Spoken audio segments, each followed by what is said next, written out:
వి gold trusted gold buyers. మీరు తాకట్టు పెట్టిన బంగారాన్ని విడిపించి ఈ రోజు ఉన్న మార్కెట్ ధరకు కొనబడును.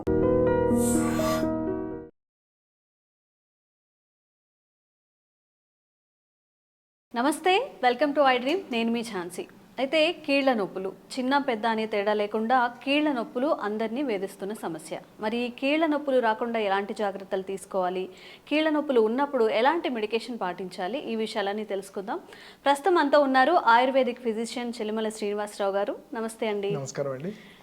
సార్, అయితే ఒక్కొక్కసారి జస్ట్ ఇలా ఫోల్డ్ చేయడానికి కూడా చేతులు రాకపోవడం, 2 అడుగులు వేయాలన్నా కానీ చాలా ఇబ్బంది పడుతూ ఉంటారు. మరి ఇలాంటి సిచ్యువేషన్లో ఎలా, అంటే వాళ్ళ ఫుడ్ హ్యాబిట్స్ కానీ వాళ్ళ లైఫ్ స్టైల్ కానీ ఎలా చేంజ్ చేసుకుంటే మంచిది? దానికన్నా ముందు అసలు మనము కీళ్ళవాతము అనే దాని గురించి చూసుకుంటే ఆయుర్వేదిక్లో ఇది ఒక బ్రాడ్ సబ్జెక్ట్ అమ్మా. వాతము అనే దాని గురించి కొంచెం ఐడియా మనకి తెలిస్తే మీరన్న ప్రశ్నలో మనకి జవాబు దొరుకుతుంది. వాతము అంటే వాగతి గంధహం, అంటే దేనికైతే చలనం ఉంటుందో దాన్ని వాయువు అంటాం. వాతం అన్నా వాయువు అన్నా గాలి అన్నా ఒకటే. మన శరీరంలో కూడా హెడ్ నుంచి టో వరకు ఈ వాయువు అనేది సరిగ్గా ప్రసరణ అంటే ఫ్లో అవుతుంటేనే మన మూమెంట్స్ అన్నీ కరెక్ట్గా ఉంటాయి. మన మాట కానివ్వండి, మన యాక్టివిటీస్ కానివ్వండి, నడక కానీ అన్నీ ఉంటాయి.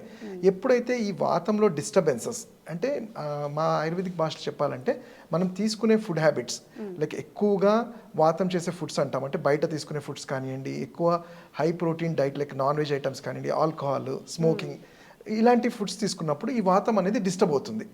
అది ఒక్కొక్క ఏజ్ ప్రకారము ఒక్కొక్కరికి ఇబ్బంది పెడుతూ ఉంటుంది. ఇప్పుడు కామన్గా మనం చూసుకుంటే జనరల్గా 40-50 ఇయర్స్ వాళ్ళలో చూసుకుంటే కీళ్ళ నొప్పులు అనేది వింటుంటాం. కీళ్ళు అంటే జాయింట్స్ని కీళ్ళు అంటాము. అక్కడ వచ్చే వాపునే ఆర్థరైటిస్, అంటే వాడుక భాషలో ఆస్టియో ఆర్థరైటిస్ అంటాం. దాన్ని మనం సంధివాత కీళ్ళవాతంగా కన్సిడర్ చేస్తాం.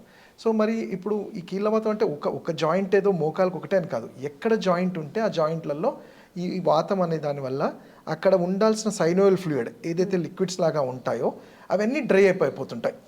మనం చూసుకుంటే చూడండి, మన వెహికల్స్లో కూడా ఆయిల్ డ్రై అయిపోయినప్పుడు ఎలా వెహికల్ మొండికేస్తుందో ఈ జాయింట్స్లో సైనోయల్ ఫ్లూయిడ్స్ అన్నీ తగ్గిపోయినప్పుడు కార్టిలేజ్ మధ్య రప్చర్ జరుగుతుంది. అంటే ఒక ఎముకకి రప్చర్ జరిగినప్పుడు అక్కడ అరుగుదల ఉండి దానివల్ల మూమెంట్స్ అనేవి రిస్ట్రిక్ట్ అవుతుంది. అయితే దీంతో పాటు ఉట్టి ఎముకలే కాకుండా మీరు చెప్పినట్టు ఇప్పుడు ఏ ఏజ్లో అయిన వాళ్ళు కూడా చిన్న ఏదైనా లేపాలన్నా హ్యాండ్ పెయిన్స్ కానీ లెగ్ పెయిన్స్ వస్తాయి. వీళ్ళకి ఏంటంటే కండరాలు అవన్నీ కూడా ఇన్వాల్వ్ అవుతాయి. ఉట్టి బోన్, ఎందుకంటే బోన్ స్ట్రక్చర్ చూసుకుంటే బోన్తో పాటు నరాలు, కండరాలు అన్నీ కూడా ఉంటాయి. సో ఎప్పుడైతే బోన్ డీజనరేట్ అవుతున్నప్పుడు ఈ నరాల మీద కూడా ఒత్తిడి పెరిగి ఆ స్టిఫ్నెస్ అవన్నీ వచ్చి మీరు అన్నట్టు చిన్న పని చేయాలన్నా లేపలేకపోవటము, పెయిన్ఫుల్ ఉండడం, మంటలు, తిమ్మిర్లు ఉంటాయి. దీనికి కారణము ఒకటైతే ఏజ్ వల్ల వచ్చే కారణం అయితే, ఇంకోటి ఏంటంటే కొన్నిసార్లు మెటబాలిక్ అంటాం. అంటే కొన్నిసార్లు మేము చూస్తుంటాం న్యూరోపతి అని, డయాబెటిక్ వాళ్ళల్లో న్యూరోపతి అని చూస్తుంటాము. సో ఇలా చాలా సందర్భాల్లో ఒక్కొక్క రీజన్కి ఈ నర్వ్స్, బోన్స్ అనేవి డ్యామేజ్ అవుతుంటాయి. ఓకే, సో మనం ఏం చేయాలి మరి అప్పుడు అలాంటి పెయిన్స్ ఉన్నప్పుడు? రైట్, అంటే ఇప్పుడు మనం స్పెసిఫిక్గా చూసుకుంటే ఇప్పుడు మనం మోకాళ్ళ గురించి మాట్లాడుకుంటాం. ఎందుకంటే మోకాళ్ళు అనేది ఏంటంటే మన బరువుని ధారణ చేసేది, మన బాడీ వెయిట్ అంతా కూడా ఈ మోకాళ్ళ మీదే భరిస్తుంటుంది. సో మరి ఎప్పుడైతే మోకాల మీద మన బాడీ దాని బరువు కన్నా ఎక్కువ మనం పుటాన్ అయినప్పుడు ఈ 2 ఎముకల మధ్యలో ఉండే జాయింట్స్లో రప్చర్ స్టార్ట్ అవుతుంది. అయితే నేను ఇంతకుముందు చెప్పినట్టు కార్టిలేజ్ రప్చర్ అయినప్పుడు ఎముకలు అనేవి రాసుకోవడము, అక్కడ ఉండాల్సిన మృదులాస్థి అంటాం, అంటే ఈ బోన్స్ కానివ్వండి, మజిల్స్ అన్ని దెబ్బతింటుంటాయి. దానికి కారణం ఫస్ట్ ఏం చేయాలి, ఎలాంటి దీని నుంచి బయటపడాలనుకుంటే దానికన్నా ముందు అసలు ఎందుకు వస్తుందని తెలుసుకోవాలి. ఇప్పుడు జాయింట్ పెయిన్స్ అనేది ఒక పాతకాలంలో 15-20 ఇయర్స్ బ్యాక్ చూసుకుంటే ఏంటంటే అది ఒక ఏజ్డ్ వాళ్ళల్లో చూసేవాళ్ళం, ఆస్టియోఆర్థరైటిస్ ఆఫ్ నీ జాయింట్స్ అంటాం. బట్ ఇప్పుడున్న మన లైఫ్ స్టైల్కి, మనం తీసుకునే ఫుడ్కి, మనము పడుకోవడం కానివ్వండి, లేట్ నైట్స్, వీటన్నిటి వల్ల మన మెటబాలిజం దెబ్బతిని మన బాడీకి సరైన పోషణ జరగదు.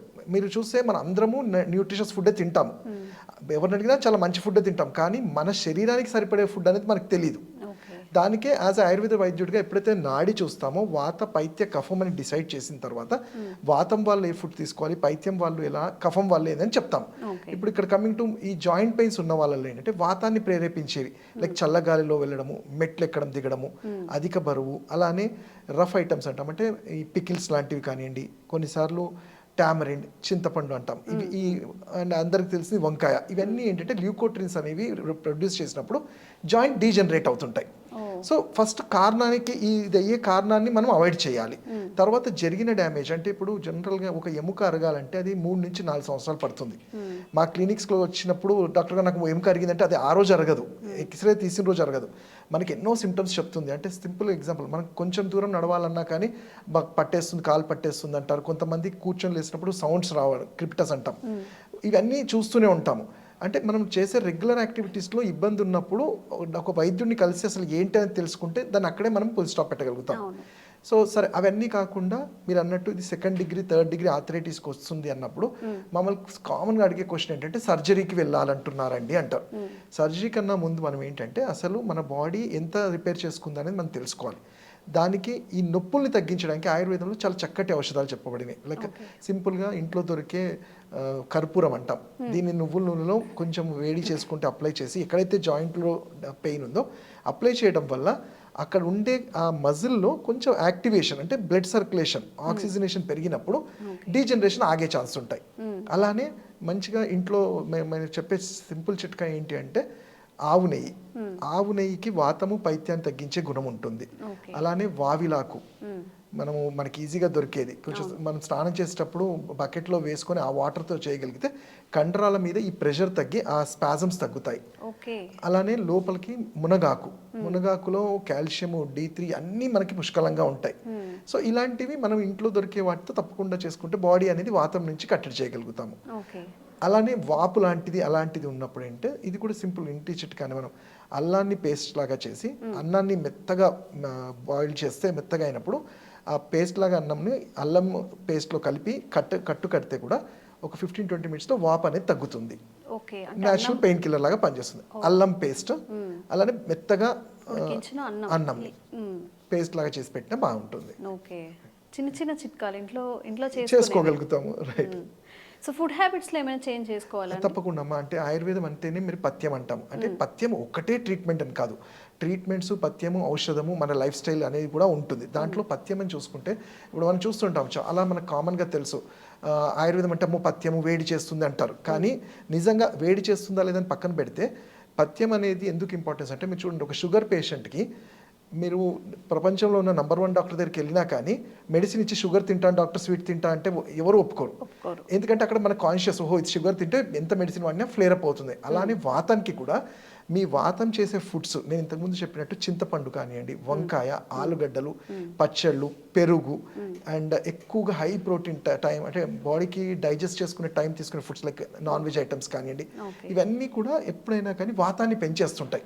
మీరు మందులు వాడకపోయినా ఈ ఫుడ్ హ్యాబిట్స్ని కంట్రోల్ చేయకపోతే వాతం అలానే పెరుగుతూ ఉంటుంది.